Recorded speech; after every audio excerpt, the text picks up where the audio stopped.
오늘도 손주를 보고 집에 돌아오는 길입니다. 버스 창밖으로 저녁 불빛이 스쳐 지나가는데 몸보다 먼저 마음이 지칩니다. 처음에는 손주 얼굴만 봐도 힘이 났습니다. 얼마나 예쁜지 손 닿는 곳에만 있어도 세상 다 가진 것 같았습니다. 그런데 요즘은 집에 오는 길에 이런 생각이 먼저 듭니다. 나는 왜 늘 돌아오는 길에만 이렇게 서운할까? 아이들을 도와주고 싶은 마음은 지금도 여전한데 도와주는 일이 어느 순간부터 당연한 일이 되어버린 것 같아서입니다. 오늘도 전화는 이렇게 시작됐습니다. 엄마, 오늘도 좀 와줄 수 있어? 그 한마디가 부탁이 아니라 거의 일정처럼 느껴지는 날이 점점 많아졌습니다. 손주가 처음 태어났을 때 저는 제일 먼저 병원에 달려갔습니다. 작은 손, 작은 얼굴. 처음 안아보던 날 눈물이 다 났습니다. 이렇게 작은 아이를 내 자식이 키우는구나.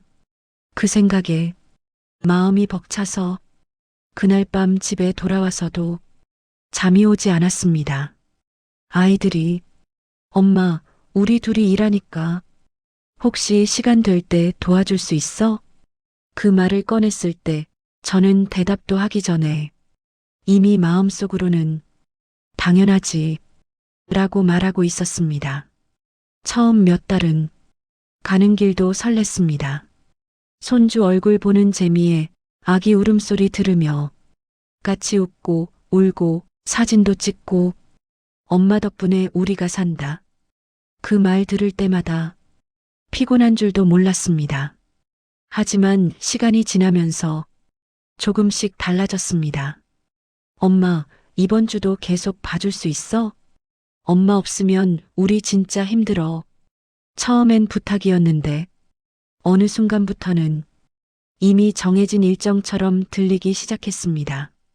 제가 병원 가야 하는 날도 약속이 있는 날도 늘 제가 먼저 양보했습니다. 다음에 가지 뭐. 친구 만나는 건 나중에도 되지. 그렇게 제 일정은 자연스럽게 아이들 일정 뒤로 밀려났습니다. 하루 종일 아기 안고 밥 먹이고 재우고 집안 정리까지 하고 나면 저녁에는 손이 덜덜 떨리고 허리가 끊어질 것 같았습니다. 그래도 손주 자는 얼굴 보고 있으면 그냥 웃음이 나와서 모든 게 괜찮아지는 것 같았습니다. 문제는 집에 돌아와 누웠을 때였습니다. 조용한 방 안에 누워 있으면 어쩔 수 없이 이런 마음이 스며들었습니다. 오늘도 나는 누구의 엄마, 누구의 할머니로만 살았구나. 어느 날은 비가 억수같이 쏟아지는 날이었습니다. 엄마, 오늘 어린이집 쉬어서 혹시 와줄 수 있어? 그 말이 떨어지자마자 우산을 들고 집을 나섰습니다.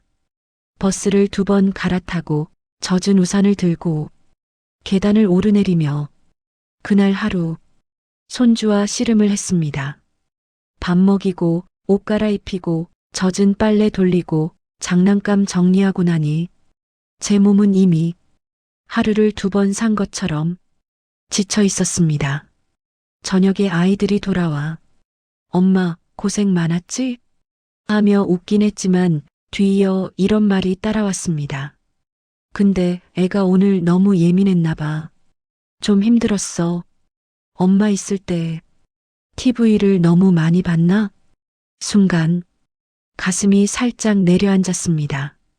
칭찬보다 먼저 나온 말이 고생에 대한 이해가 아니라 그래서 더 힘들었다는 투정처럼 들렸기 때문입니다. 저도 모르게 손이 멈췄습니다. 그래, 오늘 하루도 결국 이렇게 끝나는구나. 물론 머리로는 압니다. 아이들도 힘들게 버티고 있고 직장 다니랴 집안 챙기랴 마음의 여유가 없는 걸 압니다. 그래서 서운해하는 내 자신이 괜히 못난 사람처럼 느껴져 더 말이 나오지 않았습니다. 하지만 가슴은 다른 말을 하고 있었습니다.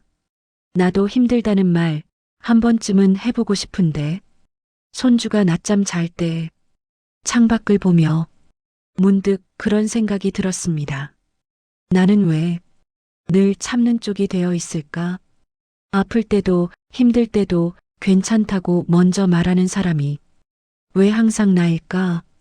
아이들이 부탁할 때 엄마 혹시 괜찮으면 이렇게 한 번만 더 물어봐 줬다면 엄마도 힘들면 그냥 말해도 돼.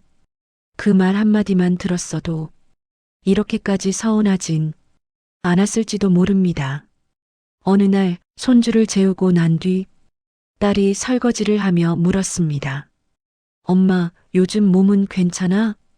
매일 와달라고 해서 나도 가끔 걱정돼. 그 말에 저는 잠시 멈칫했습니다. 처음으로 솔직한 대답을 해보고 싶어졌습니다. 몸이야, 원래 안 괜찮지. 근데 가끔은 좀 서운하긴 하다. 딸이 놀란 눈으로 저를 바라보았습니다. 서운해? 그때 저는 천천히 말을 이었습니다. 엄마가 도와주는 건 당연히 도와주고 싶은 마음인데 가끔은 고마워하는 말보다 힘들었다는 말이 먼저 나올 때 조금은 내가 잘못한 사람 된 것 같아서 딸은 한참 말을 잇지 못했습니다. 그러더니 설거지하던 손을 멈추고 작게 말했습니다. 엄마, 나 그렇게 느끼셨는지 몰랐어. 엄마가 안 도와줬으면 우리가 버티지도 못했을 텐데 엄마를 당연하게 생각해서 미안해. 그 말을 듣는데 눈물이 핑 돌았습니다. 생각해보면 나는 단 한 번도 솔직하게 말해본 적이 없었습니다. 그저 참는 것만이 사랑이라고 믿고 기다려주는 것만이 부모 역할이라고 생각하며 살았습니다. 그날 이후로 우리는 조금씩 방식을 바꾸기로 했습니다. 아이들이 먼저 엄마 다음 주는 이틀만 도와줄 수 있어? 라며 요청 횟수를 줄였고 저도 그날은 나 병원 가는 날이야. 그날은 친구 만나기로 했어. 이렇게 먼저 제 일정을 말해보기로 했습니다. 어색했지만 한 번 말하고 나니 그 다음부터는 조금씩 쉬워졌습니다.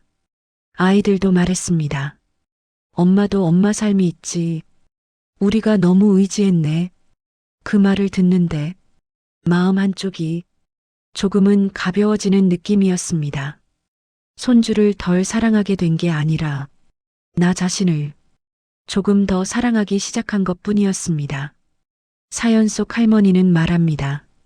손주 봐주는 게 싫은 게 아니에요. 나를 잊어버린 채 살아가는 내가 가끔 서운할 뿐이에요. 아이들을 돕는 마음과 나를 지키는 마음은 둘 중 하나만 선택해야 하는 자리가 아니라는 것. 조금씩 서로의 사정을 나누고 부탁하는 쪽도 도와주는 쪽도 괜찮아? 힘들면 말해. 이 말을 주고받을 수 있다면 손주 돌봄은 서운함이 아니라 함께 나누는 기쁨이 될지도 모릅니다. 오늘도 손주를 보고 돌아오는 길 버스 창밖에 비친 제 얼굴을 보며 조용히 중얼거려 봅니다. 그래도 오늘은 내 마음까지 다 버리고 온 건 아니네. 이 이야기 마음에 남으셨다면 구독해 두시고 내일 영상도 함께 해주세요.